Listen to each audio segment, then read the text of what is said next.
Yep, let's go for it. Fantastic, fantastic. Thank you so much, everybody who's here today for the Make Out Meals Investor webinar. My name is Robin, and I'm here from Birchal, and I will be delighted to be able to go through and really find out a lot more about Make Out Meals. I've been working with Billy all the way up until this point in time right now, and it's been awesome to learn more about the business so far. But in this session, we're going to be doing a deep dive into the business, the background, how it's really created this competitive advantage, and why it's raising funds and what the future looks like. So the format for today, we've got a number of questions which we're going to be going through and really asking and understanding about the business. But what I'd love to encourage everybody here to do is to use the Q&A feature to populate your question and have it answered throughout the webinar so that we can go into as much detail as possible before the end. Now, Billy, I'm going to hand over to you quickly to introduce yourself before I start to ask some questions. Yeah, my name is Billy Green. I'm the founder of Make Out Meals. We launched it in early 2020. So, yeah, looking forward to running through the business and what we're all about. Awesome, awesome. Great to see everybody who's here already. So fantastic. And look, Billy, I think there's no better way to start the webinar than to go back to the start to really understand what the journey has looked like for Make Out Meals. How have you built this business, and really what's happened in the background that's got you here? And I imagine there's an awful lot. Well, actually, I know from startup experience, there's an awful lot in the background that happens. So yeah, over to you. Yeah, definitely. So we're a meal kit company with a really unique and clear point of difference. So we're similar to the larger players like Hello Fresh and Marley Spoon in that we supply all the raw ingredients that customers need to create dishes at home. These are midweek meals, so the Tuesday night, Wednesday night, Thursday night type meals, really quick to prepare and convenient and fresh and wholesome ingredients. Our key difference is that all of our recipes and even some special ingredients come directly from leading restaurants all around Australia. So in terms of the concept, like a lot of businesses at the moment, it really started during the first lockdown. I like cooking, I love cooking, but I also had a busy lifestyle, and the convenience of meal kits was something that really appealed to me. At the time of that lockdown, I went through pretty much every other option that was in the market, and I just found they were all really subpar for what I was looking for. I found the meals were really tasteless and bland and repetitive. The vegetables definitely weren't fresh, as some of them indicate, and the meat and seafood just weren't great quality. And in terms of the customer service, when I'd have an issue, it was just non-existent and just impossible to get in touch with somebody. So I spent close to 6 months researching the industry, chatting to restaurants and other people in the hospitality and food industry, and just what I found was so many people had a similar experience with meal kit companies. And we spent that time developing the business model and workshopping with the restaurants that we were looking to partner with, and eventually landed on what we have today. So the model that we've built makes it as easy as possible for restaurants to partner with us. All they do is provide a recipe and sometimes a special ingredient, which could be a authentic Thai curry paste or a smoked brisket or some sort of dressing or sauce. And it means they get exposure to a whole range of new customers. So not only for say, a CBD restaurant, they can reach people that are within the CBD, but now they can reach outer suburbs, they can reach regional Victoria, and more recently into New South Wales and ACT. So for them, it means really exposing their brand and reaching just a whole new range of customers that they couldn't before. And it also means for us, we're not reliant on the capacity of the staff or the kitchen in the restaurant. It means we can really scale this business because we're doing the packing and we're just relying on the restaurants for the recipes. So now we've been operating for just under 18 months, and we've just taken the next big leap for the business, which I mentioned before, by expanding from Vic to New South Wales and ACT. And we've got plenty more planned in the future as well. That's awesome. That's awesome. And yeah, it's great to see a couple of questions already coming in. And I can't wait to get into the detail of it.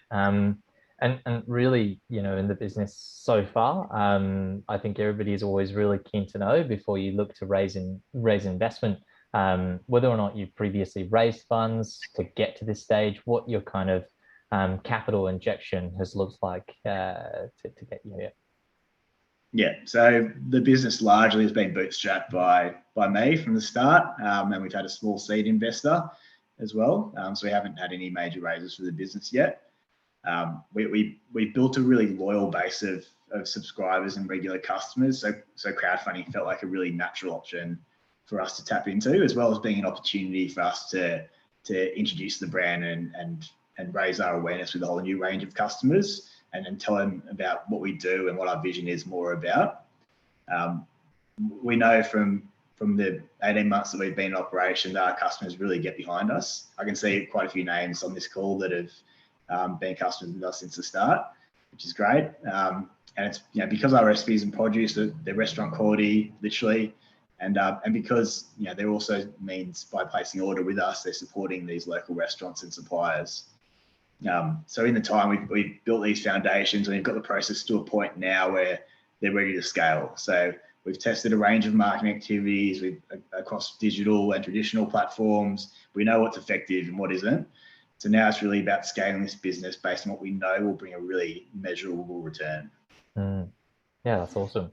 And I know that there's been a few comments which I've seen even on social media around like your business and the market you're in. And I really do think that how you've approached it with this business and this model does provide a point of difference. It's always great to hear when a founder has kind of bootstrapped their all in on a business as well. So one thing which we thought would be really good to cover in this webinar is kind of talking about the market that you're in. There's quite a few competitors in this space, obviously direct and indirect. Why don't you go into some of that detail on how you're different and what segment of the market that you're going after? Because I think that's really important to highlight with Make Out Meals.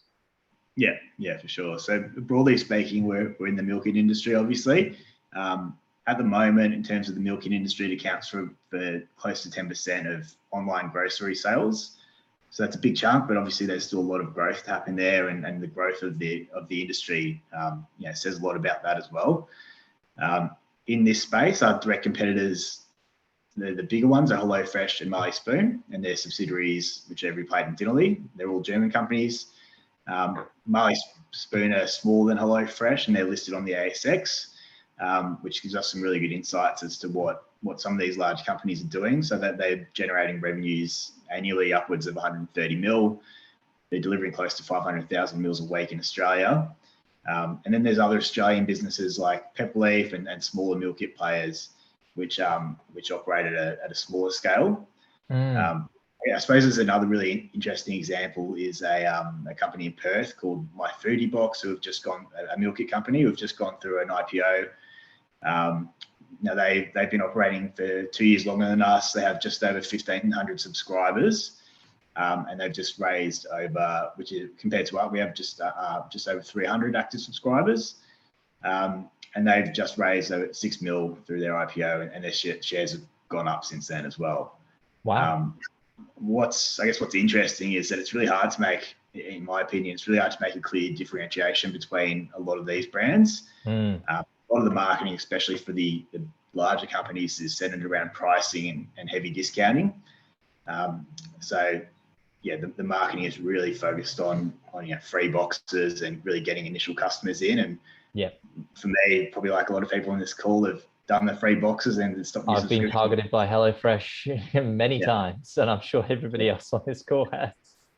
But what's really interesting is there's multiple surveys out there, probably one of the most notable being one by PwC in 2020, I believe. And it showed that consumers for meal kits are primarily influenced by things other than price. So from memory, I think it was 68% of meal kit users were influenced by factors other than price. And it was largely the convenience and to be able to try new cuisines and ingredients, which brought them into purchasing a meal kit. And a really small percentage, under 30%, were using meal kits to actually save money. So we can see from some of this data, there's a really significant opportunity for us. So we're sort of coming in and really unlocking this premium side of the market. We know a lot of our customers, they're still going out to dinner at a restaurant twice a week. They love cooking, they love good food, they love good produce. And we're sort of the first meal kit offering to really connect with with that side of the market by partnering with some of the leading restaurants and suppliers around Australia. Yeah, got it. No, that's awesome. And I think like with meal kit services, obviously you've got your point of difference. Pricing is a factor that comes into play purely because of how heavily discounted other products like this are. But meal kits that are new and entering the market simply cannot just race to the bottom with these other meal kit providers. And then it's kind of a point of who's raising the most funds. So the differentiating factors have to come into play. But it's really interesting to hear that stat around the 68% of users actually purchasing meal kits for other reasons. Because when you get to it, there can be so many different factors, and the trying of new cuisines was definitely a motivating factor for me when I got into meal kits before. Interestingly, what are you specifically raising this funding round for? You've obviously got the business to a certain stage. So what's this fundraising round for? Yeah, so there's really two key areas we want to use the funds raised. So the first is the website, and there's a few different reasons for that as well. I built a lot of the website myself. In that 6 months we were developing the business, I taught myself to code and taught myself everything about websites and built that up. And 90% of it has been designed by me, along with obviously designers and developers where we've needed it. But the main reason to develop the website is really to give us greater web analytics, which will help us drive the business further. We've got a good understanding of our customers, but if we can build a platform which supports a really deep understanding of customer behavior and buying habits, that will not only support the growth of the business, but also of our marketing spend and optimizing that towards something that's really positive. At the moment, our website sits at around a 2% conversion rate. Yeah. And if we can make improvements to that, which some of them are quite simple, but just not within a standard sort of website build. If we can bring that up to 3 to 4%, it'll make a significant difference on our revenue. And we'll have a lot more details on this in the offer document. And the last reason for the website is just to open up new revenue streams. So at the moment, for as an example, the website doesn't support add-on functionality. So being able to add on groceries or alcohol or desserts or lunches, things like that. And we know from other meal kit companies that if we were to be able to support that, we'd be looking at an average order value increase of between 25 to 40%. And then it also allows us to implement things like referral programs, which we don't have currently, or rewards programs to really increase our customer retention rate. The second use of the funds will be largely for marketing. So as I sort of said before, we've trialed a big range of marketing activities. We've done a lot of social media advertising, done email marketing campaigns. We've tried a bunch of traditional marketing, letterbox drops, billboards, all those sort of things.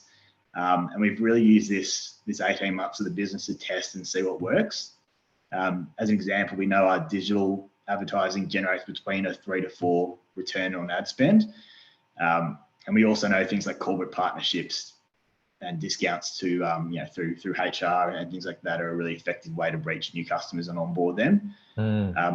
Some things don't work. So we're really looking to scale these activities that we know will bring us a solid return and introduce us to new customers. I suppose one of the really good things about the business is that we're a positive cash flow business. So every week our orders close off. We know exactly what to order. We only order exactly what's needed. Unlike a lot of other hospitality businesses, we have really minimal wastage, and our goods are very predictable. That's great. So having this positive cash flow means we're able to cover things like overheads, wages, other operating costs through cash flow rather than having to use funds that are raised for those sort of things. And we can really focus on revenue generating activities and growth activities. That's really key. That's such a good position to be in. Really, when you're raising funds to do that. And that sounds really exciting, actually, to be able to potentially get there with the funds raised in this round. So what would the business look like once you've achieved all that? Hopefully in the future, you've raised those funds. Once you've achieved all that, where do you go from there? What else would you want to be looking at? And I can already see a few questions coming in that are asking about future potential plans. So we'll dig into those in a little bit, but I'd love to hear your vision. Yeah, for sure. Like expansion is definitely a key driver for us. So I've mentioned before, we just expanded from Vic into New South Wales and ACT, which effectively doubles our sort of market we can go out to. And we're also looking to go into Queensland and South Australia in the next 12 months. Onboarding new restaurants, I think I saw a couple of questions about this, but that's definitely a key driver for us. We've just signed on this week, another 4 Sydney restaurants. I've bought some people might have seen. I brought Jason Lau in as a team member. So his family started Flower Drum. He's a really well-known and well-respected restaurateur in the industry, and he's obviously bringing in a lot of those strong connections with him, which has helped really further some of those conversations and some of those ins that we haven't been able to have in the past. And it'll also help on the flip side of that for customers. It'll also help to expand our range of dishes. Offer more things each week, and means we're constantly being exposed to new customers through the restaurants' followings themselves. And I've already mentioned this, but we'll develop our website to support those deeper analytics, customer insights, new revenue streams, and high conversion. So that's sort of really what the next 12 months is focused on. Yeah, absolutely. And I can already see a couple of questions in here. With regards to acquiring customers, when it comes to running a meal kit service, obviously your product is a point of difference, but how you market is such a key point of difference to get in front of customers and what those figures look like, because it's so reliant on onboarding new customers. So you've got a question here asking how can you explain how you've acquired a lot of your customers, and how much discounting do you do? Obviously, we've touched on this already with some of the bigger players. Yeah, definitely. I guess to answer the discounting question, we barely discount our products. We offer sort of a small incentive for customers to go with a subscription box rather than one-off box, which obviously gets them into that cycle that subscribers are our key sort of metric that we want to really focus on.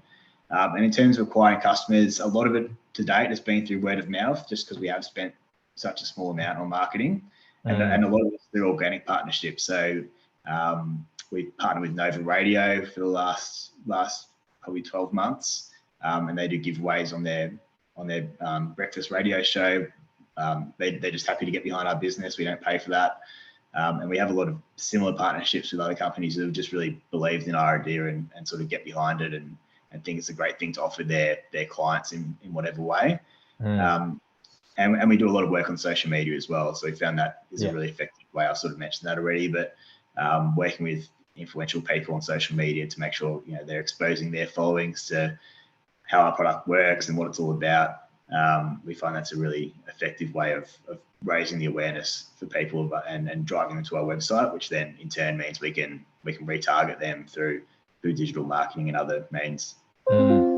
Has social media probably been the most significant driver, you would say, out of all those subjects that you mentioned just then, to acquire new customers? Just pure organic social media? Yeah, definitely. I think social media, probably a combination of social media and general media. So we've had some really good hits in media, like we had the Channel 7 exclusive last week, which the minute that finished, we had 4,000 people on our website at once. That's great. That's fantastic. Which was, pretty crazy. The website didn't crash, which was nice. Always good.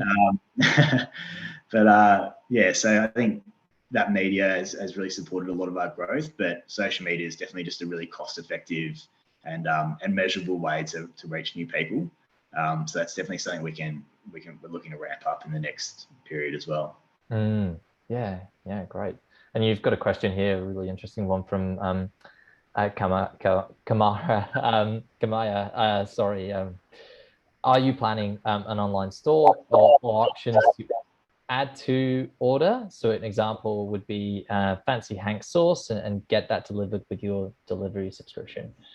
Yeah, 100%. I think Kamaya's a long-term customer as well, which is great to have her online. But so we I sort of mentioned already, but having add-ons as a functionality on the website is something we're definitely looking to do. And our customers that are online have probably seen surveys go out that have asked them what they'd be looking for with those add-ons, and we know from that it's a range of things really, but it's a lot of things which really complement the convenience of our offering. So like a lot of people wanted lunches, which is a whole new thing for us, and things like alcohol or desserts or products for the restaurants are definitely really center for us. So fancy Hacks are definitely keen to put their hot sauce on our store when it's ready to go. And you know, a lot of other restaurants offer retail products since the pandemic hit. So it would be a really nice complementary offering that will definitely be, it'll be there in the next 12 months. Yeah, great. That's great to hear. And Peter here has asked, how are you different to Atlas Masterclass? Yeah, so Atlas is sort of a similar offering. They're based through one restaurant. So they offer 3 meals, a set menu essentially each week. Whereas we're offering 9 at the moment and looking to expand that each week, so customers have a choice of cuisines and different meals based on their preferences. And obviously we're sort of leaning into a whole range of restaurants and chefs as well, which means we've just got a whole different range of options there for customers. So yeah, that's probably the key difference against Atlas. Yeah, absolutely. And what is the breakdown between repeat and once-off buyers? You mentioned that subscriptions are your key focus. So yeah, I'm sure this is a metric you're constantly looking at. Yeah, definitely. So over 70%, so 71% of our customers are repeat customers. So that's a very high percentage. That's based on the last 12 this financial year. You know what industry standard is? So the industry standard, it's hard. You can only really look at my experience because of public cert figures, but it's sitting at just under 3 boxes, which is about $180. Okay. Is sort of the average, which is also happens to be the average discount as well. Oh, apologies, Billy. I clearly asked it at the wrong time. I think I was asking around the industry average for the number of subscribers, so repeat customers in the meal kit industry. So Marley Spoon have, it's I think close to 300,000 active subscribers. Yeah, right. And then, and then HelloFresh, they don't publish their figures, so it's hard to sort of say. But in a news report, it was 495,000 active subscribers. Right. And these companies are massive. Yeah, no, most definitely. Look, that's some really impressive figures at an early stage to be in, which is great. So you've got a question here from Melissa, who's asked what assumptions you're basically making about behavior that might change in a post-lockdown world compared with obviously COVID. When you started, you got the business up and running. I think maybe even kind of developing on that question, have you seen any trends actually since we started to come out of lockdowns?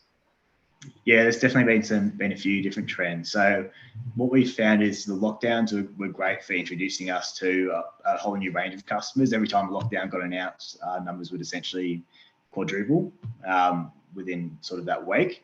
But what we found after lockdowns ended was the ones that we were able to convert into subscribers kept coming to us. And it doesn't mean they're ordering every week. Some of them might order every 2 or 3 weeks or once a month, but they're still there. And our active subscriber numbers actually didn't drop after the last lockdown, which was a really positive thing to see. That's great. The thing that we did find was in terms of demographics, the younger audience definitely dropped off. So the sort of 25 to 34-year-old age bracket, those customers numbers definitely dropped, and the sort of 35 plus, that age bracket stayed very steady. So that was sort of interesting to see. Obviously, the younger customers are maybe going out more often or have the time to meal plan and things like that. But those are sort of the 2 key trends we really found coming out of lockdown. Yeah, super interesting. And you've got a question here. How do you decide which restaurants to approach? What's your criteria? What does it look like? And what do the restaurants get out of it beyond exposure? And there's a second part to the question, but I thought I'd let you answer that before moving on to it. Yeah, so in terms of what the restaurants get, so they get a commission out of each dish that's sold, as well as obviously we pay for any ingredients that they supply. And then but what we find is the major benefit for them is the exposure. So they're just reaching a whole new range of customers that they couldn't reach before. Things like their social media is really active, and it really drives people back to the restaurants. Again, we know from surveys that it works both ways. So we get customers from the restaurant who maybe can't get there when they want, but on the flip side, we're also driving customers back to the restaurant. But again, the sort of the development of the website will really support a lot of that behavioural understanding that we're looking to gather, because we just don't have that granular level of detail at the moment. And in terms of how we approach restaurants, we look at reviews, we look at we run little things on social media and ask people what restaurants they want to see. Sometimes the discussions with restaurants will go for 12, 18 months before they agree to us. These are guys who have spent years developing their recipes. They've never shared with anybody. We've just onboarded a restaurant in Melbourne, which has never offered takeaway. And that took 12 months to sort of get him on board with the idea of us. So, it can take a while. Sometimes restaurants will come on board in a couple of weeks, but sometimes it's a long discussion to get that trust and let them share their recipes with us. So we really just look at the restaurants that are popular, not necessarily fine dining restaurants. What everybody's favorite restaurants are. So the ones that have really good reviews and really loyal customers as well. Yeah, great. No, that's fantastic. And the second part of that question was really purely focused on Australian restaurants, or are there plans to source recipes from notable international restaurants? Yeah, so at the moment, the focus is definitely on Australian restaurants. We are sort of in talks with a few high-profile chefs, both locally and internationally, which will give us just a bit of a new sort of angle and offering for customers. But our focus is definitely on local businesses, and if we get to the stage one day where we can expand into other countries, I think we'd also support local restaurants in those markets. That's what makes us special, and that's what really differentiates us. And again, I keep going back to customer data, but we know that over 90% of our customers, one of the key reasons they keep coming back to us is because they love that they're supporting local restaurants and suppliers.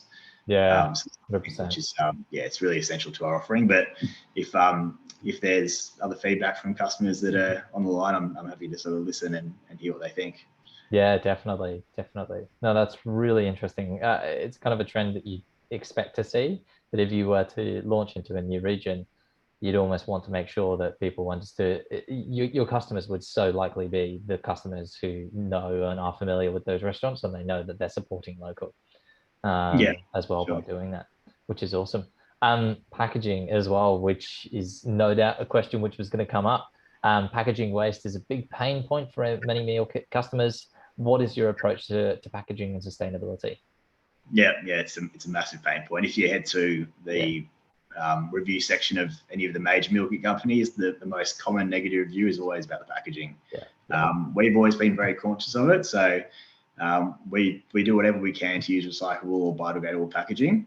And if you've seen the pitch video, we've made a commitment now to make sure we're completely sustainable in terms of packaging by the end of the year. That's a big objective, and it's definitely not easy, but we're already sort of in talks. It means working with our suppliers to make them change the packaging from meat and seafood. It means making sure the vegetables are completely fresh when they're fresh from the markets when they arrive to us for packing, and it's right through to the stickers and the tape that we use on boxes. But we're in discussions at the moment. There's not solutions available readily in Australia, so we've had to sort of go to bring in products that have been developed internationally to be able to support this sort of new packaging, which hasn't been done by any other meal kit company. But we know from our customer feedback and from all the feedback that's out there that that's a really strong pain point for customers and something that they really look for. And it's something that we should care about, to be honest. So it's definitely something that we're really focused on and looking to always develop as well. Yeah, awesome. That's awesome. And Jack here has made a comment saying Jason's a terrific addition to the team. So well done, Billy, for onboarding Jason. I can see here that Sophie has asked, actually, interestingly, do you offer one-time dinner boxes for dinner parties? could be an interesting revenue stream? Yeah, so at the moment, yeah, we don't offer it. Again, that's another one of the new revenue streams that we're looking for. So not only to offer sort of midweek meal planning and multiple meals in a box, but also to offer a entertaining service for people who want to cook at home, but you know, get it provided to them and everything like that. So we know there's interest out there from our existing customers. So that's definitely something that'll be implemented. We're actually just in the process of putting that in now. So in the next few months, that will be live and ready to go. Yeah, great. Yeah, great. And Neil here has asked a question around the restaurants. Are these supplier restaurants locked in to supply for a period of time? Kind of wondering how you would retain them. Yeah. So the restaurants are we have exclusivity for the recipes and the ingredients that's supplied in terms of supplying them to external companies. So that means that, you know, if another company did pop up like us, they wouldn't be able to do that meal. And the restaurants, in terms of the period they're locked in for, it's ongoing. So they're allowed to have like a notice period if they do want to exit us. But since we've launched, we've never had a restaurant wanting to exit. So yeah, it's quite a sort of sound and ongoing partnership that we develop with. Yeah, right. That's great.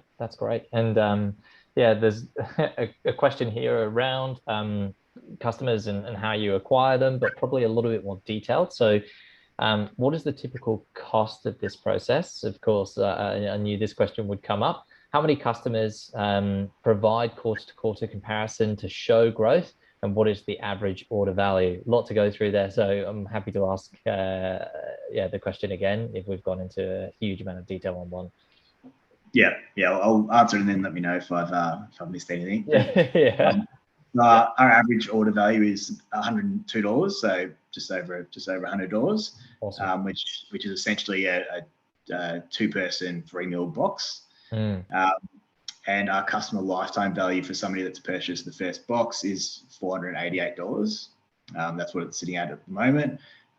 There is data points which are missing from those calculations, because customers do have the option to buy a one-time box or a subscription box. And we do find some customers will just keep buying one-time boxes and not sort of enter in the subscription side. That data is just from the subscription side, so it's not taking into account as they keep coming back on the one-time meals, which again is, you know, data that we would have with this development of the website that we'll be doing. And yeah, you might have to remind me of the other half of the question. So effectively, what is your typical cost? So your customer acquisition cost. I can imagine this is probably varied, and you've probably only got data on the digital advertising spend overall. But I mean, for such a small company, I can imagine that would be one point. And then the kind of the quarter-to-quarter comparison to show the growth of your customers and what that looks like. Yeah. So customer acquisition costs. So in terms of social media, which is probably the most measurable aspect, we have a 1 to 3 or 1 to 4 return. So essentially, for every $100 we put in, we expect sort of to get $300 to $400 back. Then that's obviously not factoring the customer lifetime value into that as well. So, and then in terms of acquisition costs for other areas, we haven't, you know, invested a huge amount into marketing to date. It's been a lot of organic partnerships or word of mouth or media that we've had. So those sort of pieces, you know, generally we find are quite effective, but not necessarily. It's hard to measure the customer acquisition costs. And then we've done some email marketing as well. So we'll go out to email marketing lists for, say, frontliners, hospital workers and things like that. And we find the return on that is really positive. That's about 4 to 1 or 5 to 1 return as well. So yeah, that's sort of generally where we see those stats at. Yeah, that's awesome. And also kind of asking another question fairly detailed about the logistics. So please provide details on logistics, especially sort of last mile plus the packaging costs and maintaining integrity of the product.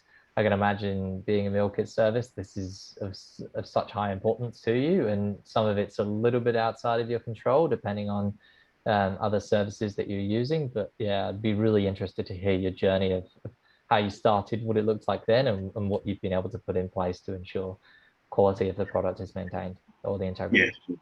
Yeah. So in terms of the quality of the product, so we package all the ingredients the day before it goes out to the customer. So they arrive to us fresh from the suppliers. So for vegetables, they've been picked up at the market that morning. For meats and seafood, they've been packaged by the suppliers that morning. And they go to customer. They get picked up from our commercial facility, and then dispatched the next day by our. We have a third-party refrigerated courier. And yeah, I guess one of the things we are looking to do in the future is shorten that delivery time frame, so customers do get their boxes closer to their order date. So then sort of 4 or 5 days to receive their delivery. Maybe it's next day, or so that's one of the things we are looking at in future, and that's sort of one of the advisors that I've brought on board as well. Is the CEO of Clam Seafood, which is a leading seafood supplier here in Melbourne. They've got next day delivery, so that's one of sort of the reasons I brought her in, to really help us with solving that problem and getting to that next level that again will give us a really competitive difference. Yeah, super interesting. And we've got another question here, basically from Tim, asking about the budgeted cost of the website versus the e-commerce platform. What's the sort of rationale to build it yourself versus a platform such as Shopify? Shopify is incredibly powerful, but yeah, I mean, you coded that yourself and have kind of tidied it up. So yeah, really interesting. Yeah. We are operating on Shopify at the moment. So there are just limitations with it being a subscription service. There's a really limited amount of options you can go within Shopify, and then sort of the add-ons to go with that are very limited for things like having the add-on functionality or more customization. And then the other side of that is the costs get quite high as well with using Shopify apps, and I guess the amount of apps we need to use to sort of get the product where it is now, let alone further. They take a cut of every sale and those sort of things. So we want to, if we can build our own website, a lot of the work's already done because everything's there, and we can draw on a lot of the stuff that our competitors are doing as well. So I've definitely had quotes from website developers, and it's quite modest. It's not a huge cost, but we'll have all that outlined in the offer document in terms of what we're expecting the website to cost to get it up and running. Yeah, great. Yeah, fantastic. And is your delivery outsourced or proprietary? We kind of covered this a little bit. And what is the sort of the current headcount of drivers plus the cost of drivers? So obviously, because you've got outsourced third parties, the cost per driver. Yeah, so our cost with we use a third party certified refrigerated courier. So our cost with them is set. So we have a cost for metro deliveries and we have a cost for regional deliveries, and same in New South Wales and ACT. So there we've sort of negotiated them and they're set. And obviously, as we increase our volume as well, there's room for that to come down and to increase our profitability on that side as well. Yeah, 100%. And actually, I love this next question around obviously kind of focus on acquisition, which of course you need to be focused on to be able to kind of grow and get to that scale. What are your plans and efforts around retention beyond just subscriptions and that kind of cheaper offer?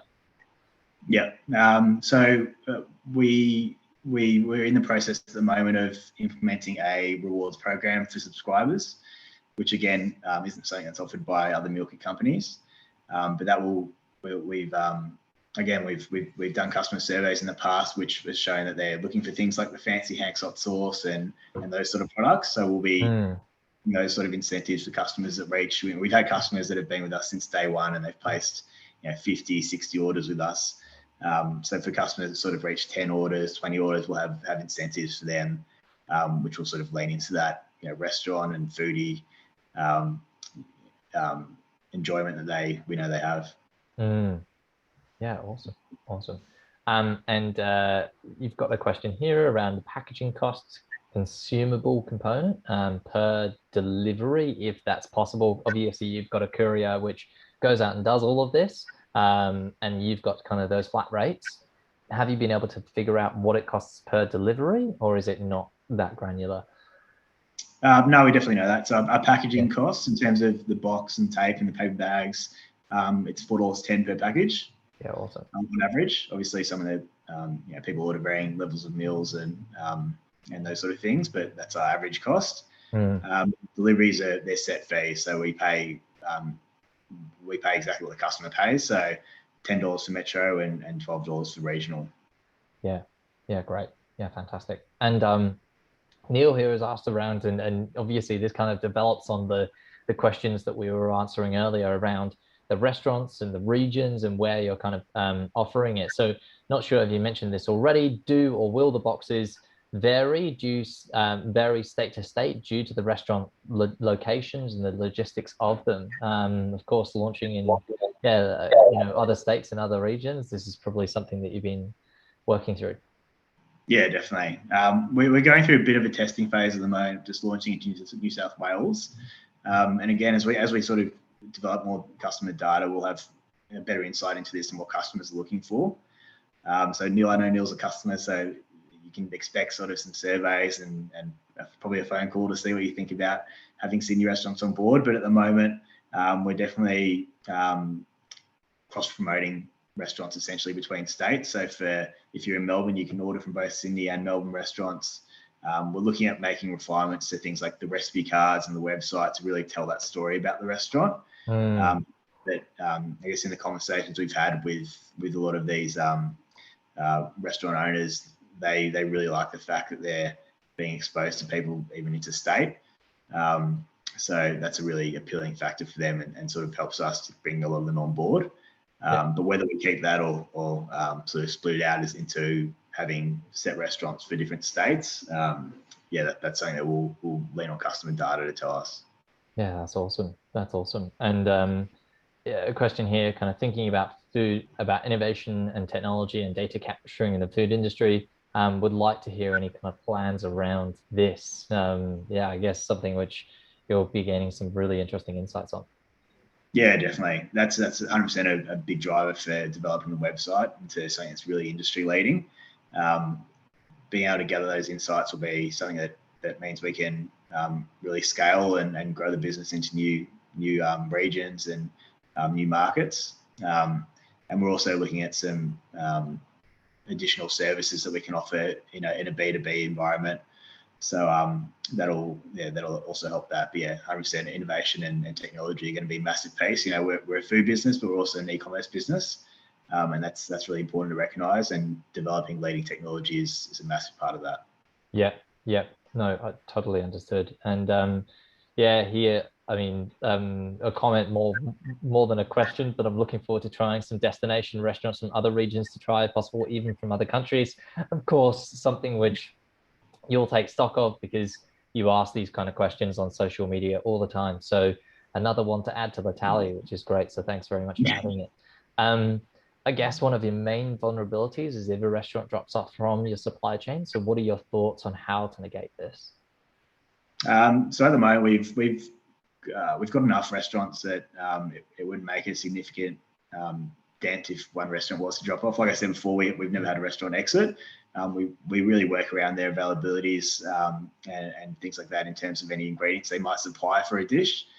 So if they're, like a lot of them have been, really flat out or short-staffed recently, we'll just say to them, all right, well, we'll sit on a recipe for a couple of weeks and we'll do it when you have capacity to do it. So we've got enough restaurants now and enough recipes that we can sort of rotate those in and out and where we need to. So as we grow that more and as we grow our restaurant base as well, that'll make it even easier and we can really sort of work around the restaurant and what's best for them. Yeah, great. Yeah, that's fantastic. And a question we've had here, which I think is probably key, and there will be a lot more information presented in the offer document around this, but it's kind of around the cost breakdown. So your average order value is obviously $102, less packaging. You've got $4.10 per delivery. For delivery, less, your cost of goods sold. So what are your cost of goods sold and what does that margin look like for each individual product at all points of, well, I mean, of course, this can change a little bit, but yeah, what are your cost of goods sold? Yeah, so in terms of produce and ingredient costs, that's about 45% of our average sale.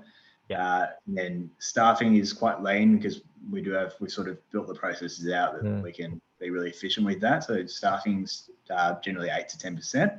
Yeah. Then we have things like delivery, which again is 10%, but essentially that's on charge directly to the customer. So we don't sort of add any extra mail on our delivery costs. We just charge the customer exactly what we get charged. So yeah, our gross profit is around 25%. But yeah, all those details will be with a breakdown of costs will be in the offer document when that's available in a couple of weeks. Yeah, awesome. No, fantastic. And Samuel, thanks for your comment. Well presented. Billy knows the business market metrics well.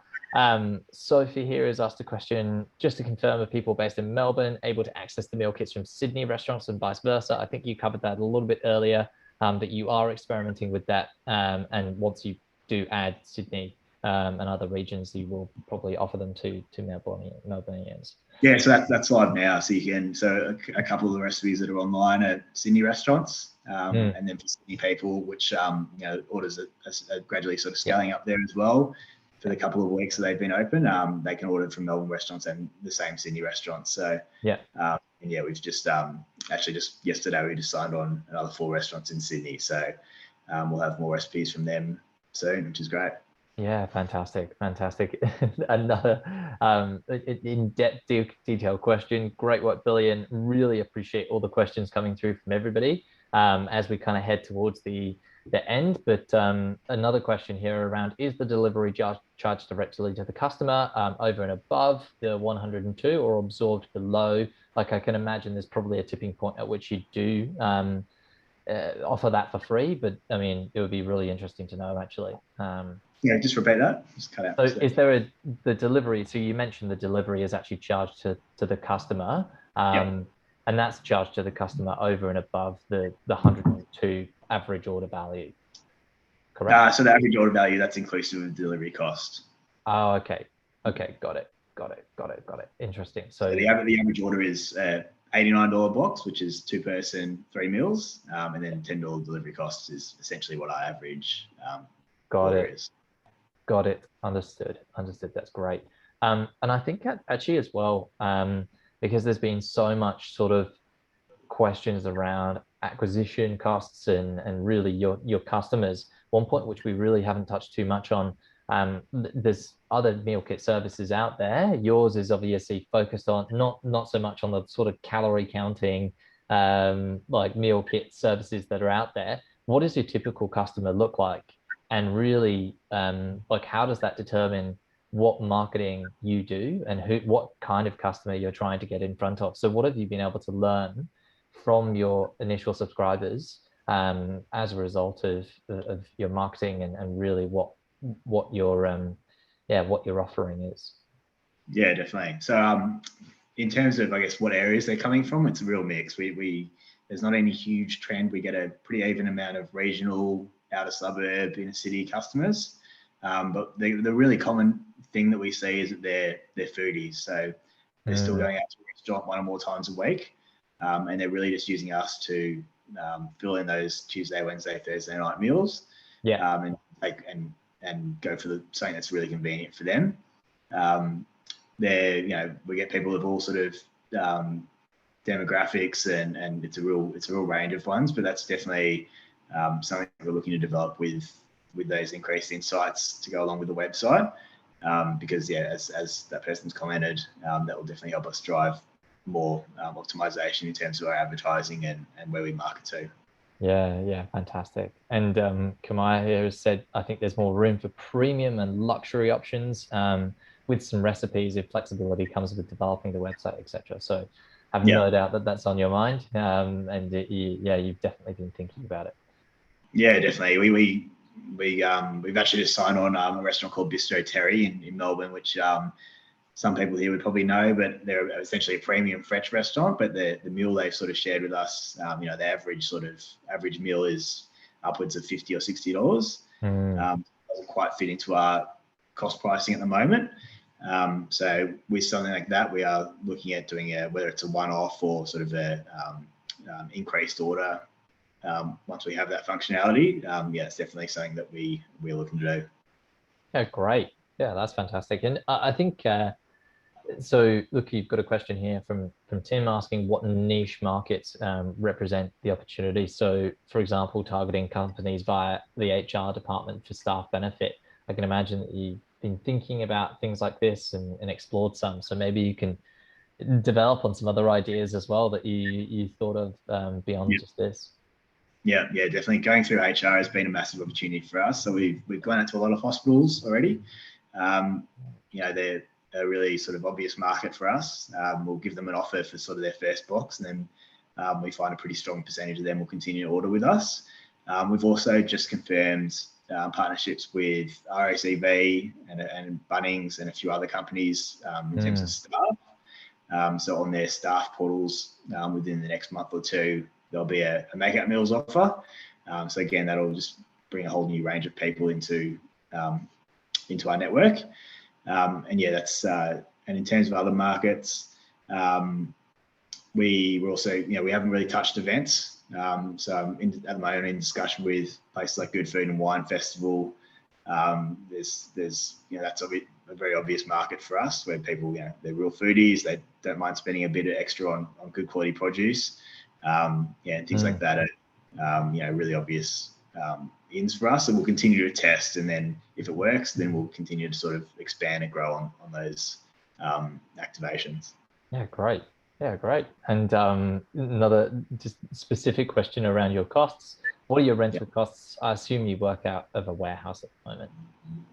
Yeah. So our rental costs at the moment are really minimal because we are such a lean and quite efficient operation. We pack all our orders in a couple of days, so we only pay for a commercial kitchen for 2 days a week, which means we can our rental costs are really minimal. So we pay $400 a week, which is it negates itself almost. So the cost of rental is really small for us. Yeah, great. And I mean, for anybody asking as well, the full financials will be in the offer document when the offer is open. And I think now would be a really great time for you to talk about the timeline, when people can get involved. And of course, making sure everybody knows here that in order to be able to access the offer and the offer document early, you will have to submit an expression of interest prior to that. We will be sending around the link to everybody. I can imagine that almost everybody here has submitted an expression of interest already, but I'll send around the link to everybody here, as well as the webinar recording, in case you wanted to cover or just go back over any particular point. So yeah, Billy, just in terms of the timeline of when we're sort of looking to open. Yeah, so in 2 weeks, we're looking to open up the offer document. We've had really strong interest so far. So if you haven't already, I'd really suggest submitting an EOI. My door's always open as well. So I've spoken to a lot of you on the phone since you have submitted an EOI, but I'm more than open to meeting with you before the offer opens and going through what that looks like in more detail. So feel free to reach out.